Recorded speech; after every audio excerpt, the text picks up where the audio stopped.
Jina langu ni Amina na hii ni stori yangu.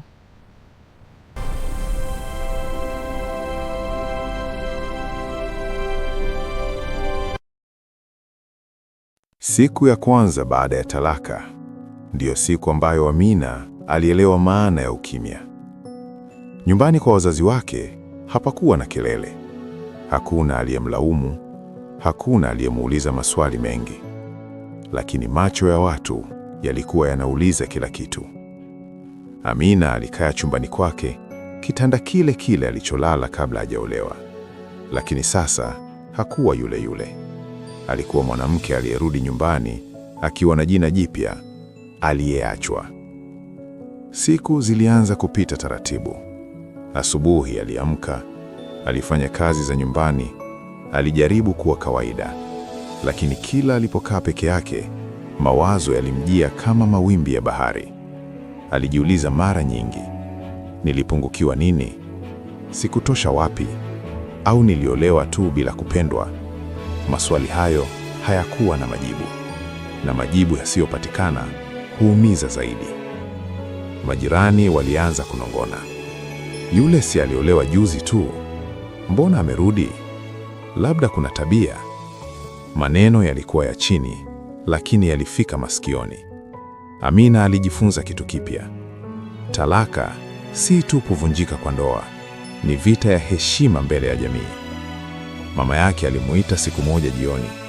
Walikaa nje, upepo mdogo ukivuma.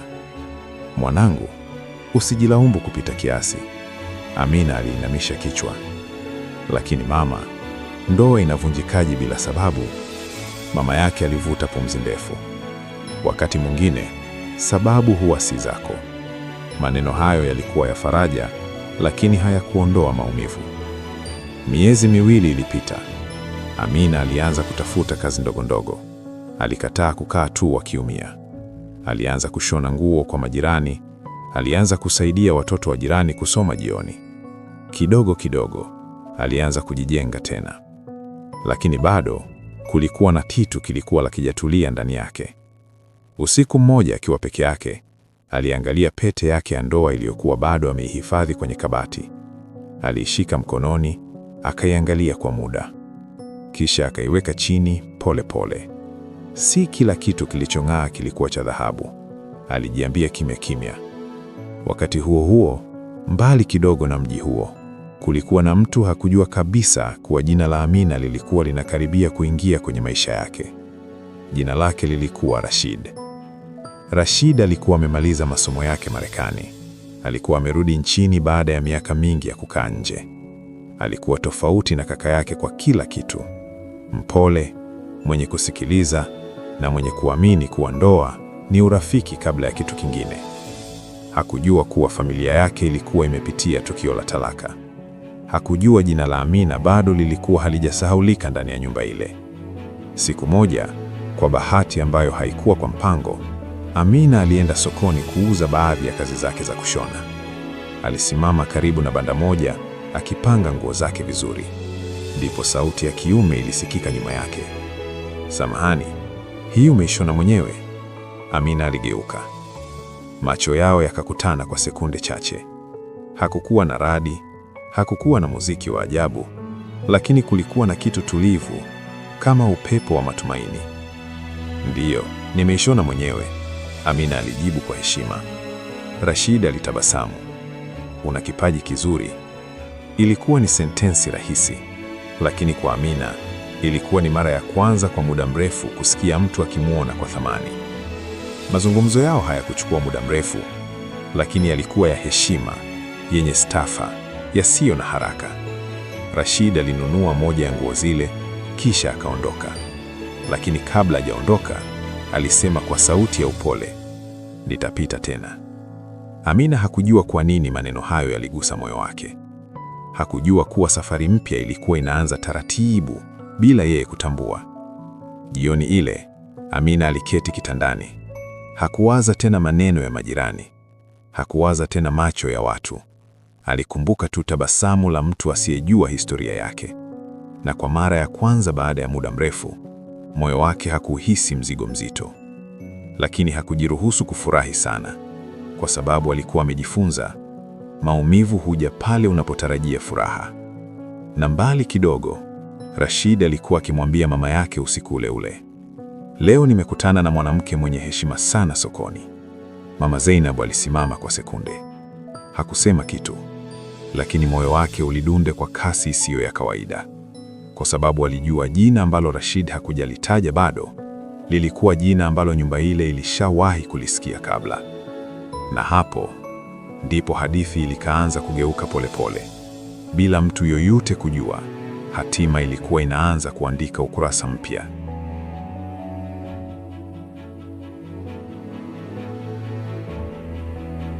Usiku ule Mama Zainabu hakulala. Jina moja lilikuwa linazunguka kichwani mwake. Amina. Alikuwa analijua jina hilo vizuri sana. Sana kuliko hata Rashid alivyolijua. Kwa sababu Amina si tu mwanamke wa sokoni, alikuwa mwanamke aliyewahi kuingia kwenye nyumba yake kama mkwe na kuondoka kama kivuli. Asubuhi yake, Rashid aliamka akiwa na hamu ya ajabu moyoni. Hakuwahi kuwa mtu wa kuvutiwa haraka, lakini kulikuwa na kitu kwa Amina. Utulivu wake, heshima yake, namna alivyoongea bila kulalamika. Alijikuta akitabasamu peke yake. Mama, leo nitatoka kidogo mapema, alisema mezani. Mama Zainabu alimwangalia kwa jicho la ndani. Kwa yule msichana? Aliuliza taratibu. Rashid akatabasamu. Unajua kila kitu mama. Mama Zainabu hakutabasamu, kwa sababu alijua kitu ambacho mwanaye hakujua. Sokoni, Amina alikuwa akipanga nguo zake kama kawaida, lakini moyo wake haukuwa kama siku za nyuma. Alikuwa ameanza kuhisi uwepo wa mtu anayemuona kwa thamani, na hilo lilikuwa jambo jipya kwake. Rashid alipofika, hakukuwa na haraka, hakukuwa na maneno makubwa. Leo sitanunua nguo, alisema kwa upole. Nataka nikanunue muda wako kidogo. Amina alicheka kwa mara ya kwanza kwa uhuru, lakini ndani yake kulikuwa na sauti ndogo. Usifungue moyo haraka. Waliketi kwenye kahawa ndogo karibu na soko.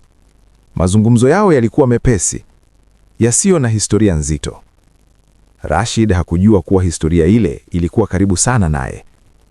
Amina, uliwahi kuolewa? Aliuliza kwa tahadhari. Amina alinyamaza kwa sekunde chache. Ndiyo, ila haikudumu. Hakusema jina, hakusema sababu. Rashid hakusukuma zaidi. Samahani kama nimekugusa vibaya, alisema kwa heshima. Amina alitikisa kichwa. Maisha yanaendelea. Lakini moyoni alijiuliza, kama angejua kila kitu, angeendelea kukaa hapa? Wakati huo huo, Jabir alikuwa ofisini, lakini akili yake haikuwa kazini. Tangu talaka, alijifanya mwenye nguvu, lakini ukweli ulikuwa mmoja. Alikosa utulivu. Alikosa sauti ya Amina nyumbani.